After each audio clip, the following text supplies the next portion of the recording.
તમારે તો જે કરવા મને તો કોઈ વાંધો નથી, 5 વર્ષ નહીં 10 વર્ષ જેલમાં રાખો, પણ અમારા લોકોનો અવાજ કોણ કરશે પછી? એટલે જેલથી મને ફેર નહીં, ત્યાં બી મને રોટલી શાક ખાવાનું મળવાનું જ છે, બધી જગ્યાએ મળે છે. એટલે એનાથી મને કઈ વાંધો નથી, પણ અમારા લોકોનો અવાજ દબાઈ જાય છે. કોણ કામદાર માટે બોલશે પછી? કોણ આદિવાસી માટે બોલશે? આમાં તો ખાલી એક જ દિવસ જવાબ માટે અરે સાહેબ, અમે છે જ વાત બરાબર છે, પણ તમે બોલો જ છો, એને અમારો અવાજ દબાવી દેવો યાર. ઘરે રાતે પોલીસ મોકલી આપો. અમે કઈ આ વિસ્તારમાં ધારાસભ્ય છે યાર, અમે કઈ માથાભારે અસામાજિક તત્વ છે કે રાતે પોલીસ પેરોલ મૂકી દો?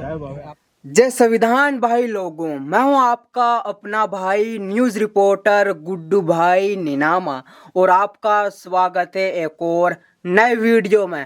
भाई लोगों, ये जो सरकार है और ये जो शासन प्रशासन है, पुलिस है, ये आदिवासियों की आवाज़ को दबाते हैं, लेकिन आदिवासियों के यहाँ राजकुमार रोत, कमलेश्वर डोडियार जी जैसे बहुत सारे लोग हैं जो कि पुलिस वालों से डरते नहीं है और आदिवासियों की आवाज़ को उठाते हैं। कमलेश्वर डोडियार जी अभी भोपाल में है, वहाँ पर वो मौन धरना पर बैठे हैं। लेकिन भाई लोगों, पहले आप ये वाला वीडियो देखो। इस वीडियो में किस प्रकार से एक आदिवासी लड़का बोल सकते हैं जिनकी उम्र 25 से लगभग 27 साल ऐसा लग रहा है, किस प्रकार से पुलिस से बात कर रहा है आदिवासियों के लिए। देखो, સમરી ભરશે તો કોર્ટ મારફત જ આવવાનો છે, અને ચાર્જશીટ કરશે તો કોર્ટ મારફત આવવાનો. ફરિયાદ થયા પછી તમામ નિર્ણય કોર્ટ મારફત જ માનો કે અમારે તો ભરૂચ જવાનું નથી, ત્યાં જઈએ એટલે એફઆઈઆર થાય, એવું થોડું ચાલવાનું છે યાર. એટલા માટે અમે કહીએ છીએ શાંતિથી રહો, અમે બી શાંતિથી તમે સૌ કોઓપરેટ કરીએ છીએ, એમાં કઈ તમારે ને અમારે બોલીને કઈ એનો કોઈ નિરાકરણ આવવાનો નથી. નહીં તો બરોબર છે.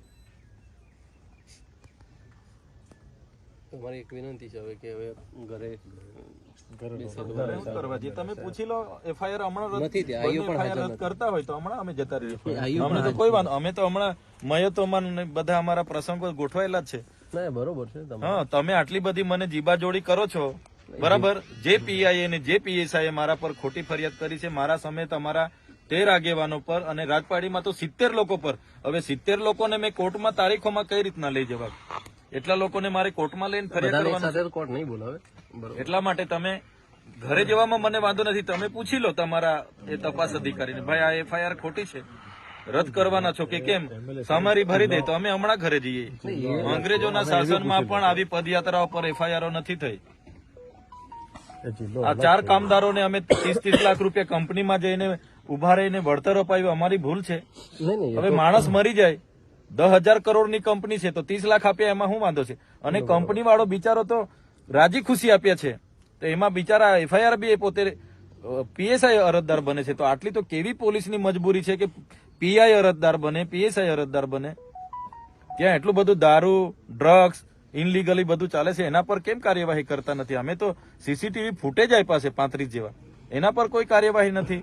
અમારા પર ઉપરા છાપરી રાતોરાત 2 એફઆઈઆર થઈ જાય 70 લોકો પર. યાર અમારે કે પછી છોડી દેવાનું છે? એટલે અમારા ન્યાય માટે અમે તો નીકળેલા છે. પોલીસને યોગ્ય લાગે પૂરવાના હોય તો પૂરી દો. તમે કેવું છો કે અમે બોલાવીશું, તો તમે અમારું બજેટ સત્ર ચાલુ થાય ત્યારે બોલાવશો? તમે અમારી આયોજનની મીટિંગો વખતે બોલાવશો? અમારા લોકોનું કામ કોણ કરશે પછી? ના, એટલે અમે આજે અમારી પાસે ટાઈમ છે, મહિનો તમે આ ડિસેમ્બર જાન્યુઆરી છે પૂરી દો. અમારું પછી બજેટ સત્ર ચાલુ થશે ત્યારે અમારે લોકો માટે અમારે વિધાનસભામાં બેસવું પડે છે, અને ત્યારે પછી તમે જેલમાં બેહાડી રાખશો તો લોકો માટે કોણ બોલશે? આમાં જેલમાં જવાનું ક્લિયર થતું નથી. બીજું ઉપરાચાપરી એફઆઈઆર એટલા માટે કરેલી છે કે આ ભાઈ માથા ભારે, એટલે ખરી ચૂંટણીમાં મને અહીંથી તડીપાર કરી દીધો હતો. એટલે આવી રીતના હમણાં બજેટ સત્ર છે, લોકો માટે કઈ માંગશે, બજેટમાં ઉઠાવશે, સરકાર સામે બોલશે, એટલે હવે તમારે પાછી પાસા કરવાની, તડીપાર કરવાની તજવીજ ચાલે છે. ભરૂચ પોલીસ કરે છે. એટલે તમારે તો જે કરવા મને તો કોઈ વાંધો નથી, 5 વર્ષ નહીં 10 વર્ષ જેલમાં રાખો, પણ અમારા લોકોનો અવાજ કોણ કરશે પછી? એટલે જેલથી મને ફેર નહીં, ત્યાં બી મને રોટલી શાક ખાવાનું મળવાનું જ છે, બધી જગ્યાએ મળે છે. એટલે એનાથી મને કઈ વાંધો નથી, પણ અમારા લોકોનો અવાજ દબાઈ જાય છે. કોણ કામદાર માટે બોલશે પછી? કોણ આદિવાસી માટે બોલશે? આમાં તો ખાલી એક જ દિવસ જવાબ માટે વાત બરાબર છે, પણ તમે બોલો જ છો, એને અમારો અવાજ દબાવી દેવો યાર. ઘરે રાતે પોલીસ મોકલી આપો. અમે કઈ અમે કઈ આ વિસ્તારમાં ધારાસભ્ય છે યાર, અમે કઈ માથાભારે અસામાજિક તત્વ છે કે રાતે પોલીસ પેરોલ મૂકી દો?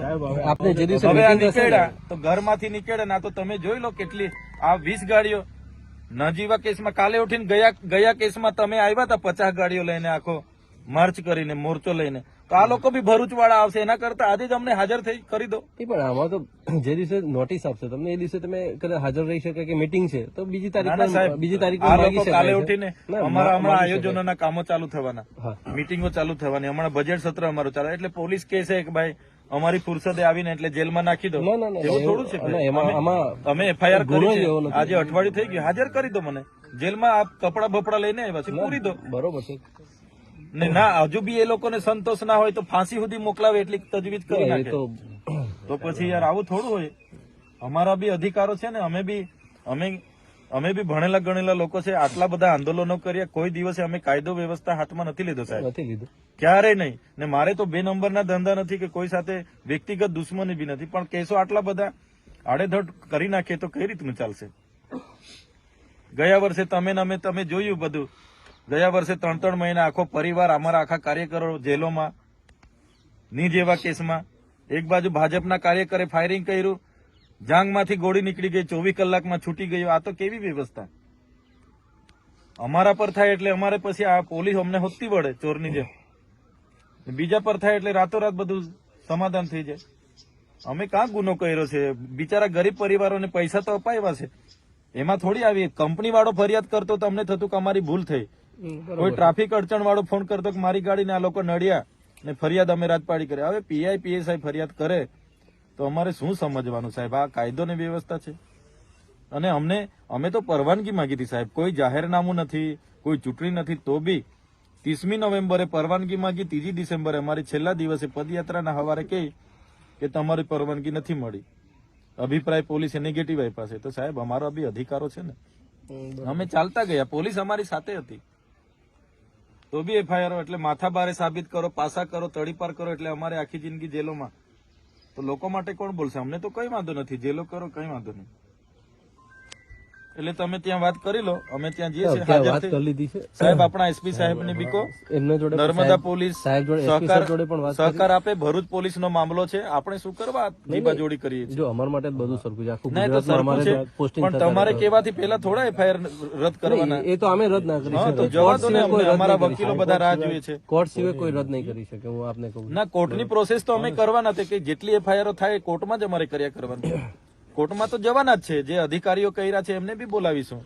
એવું થોડું જરૂરી છે તમે જાઓ તો વાંધો નથી, પણ તમે જે આહવાન કરીને જાઓ છો તમારા કાર્યકરો સાહેબ? public તમે જે મીડિયામાં ભેગી કોઈ થાય જગ્યાએ છે, બતાવો, મોટા મારો મેસેજ હોય ને, તમે બધા ગ્રુપ જોઈ લો, મીડિયામાં કોઈ જગ્યાએ મેં કોઈને કીધું હોય કે મેં ત્યાં આહવાન કરીને આવું છું તો મને બતાવો પણ એવા મેસેજ છે સાહેબ. તો તમારા આપણે ગ્રુપમાં હોય તો છે ને. બતાવો. મેં તો અમારા સાંજે ગ્રુપમાં પોલીસના ફોન public આવ્યા હતા, ભેગી પોલીસને મેં થાય, કીધું કે હું ત્યાં કાલે પછી જાઉં traffic છે, છું. law and સીધી order વાત છે, છે, મારે એનો કાં પ્રશ્ન છુપાવવાનું? हाँ तो भाई लोगों देख लिया वीडियो, यहाँ पर एक कमलेश्वर डोडियार को जेल में डालोगे, उसकी आवाज़ दबाओगे, तो सरकार से कहना चाहता हूँ यहाँ पर कमलेश्वर डोडियार जी जैसे बहुत सारे हैं आदिवासियों की आवाज़ को उठाने वाले, इसलिए विधानसभा में कमलेश्वर डोडियार जी का तुमने माइक बंद कर दिया। वो जब बोले उन्होंने डॉक्टर वाला मुद्दा उठाया, अब करो आवाज़ बंद। यहाँ बहुत सारे हैं कमलेश्वर डोडियार जी जैसे। इस वीडियो में इतना सा ही। इस वीडियो को लाइक, अगर आप चैनल पर नए हैं तो सब्सक्राइब, एक बढ़िया सा कमेंट कर देना। बाकी जय भारत, जय संविधान, जय जोहार, आप सबकी जय और धन्यवाद। मिलते हैं अगले वीडियो में।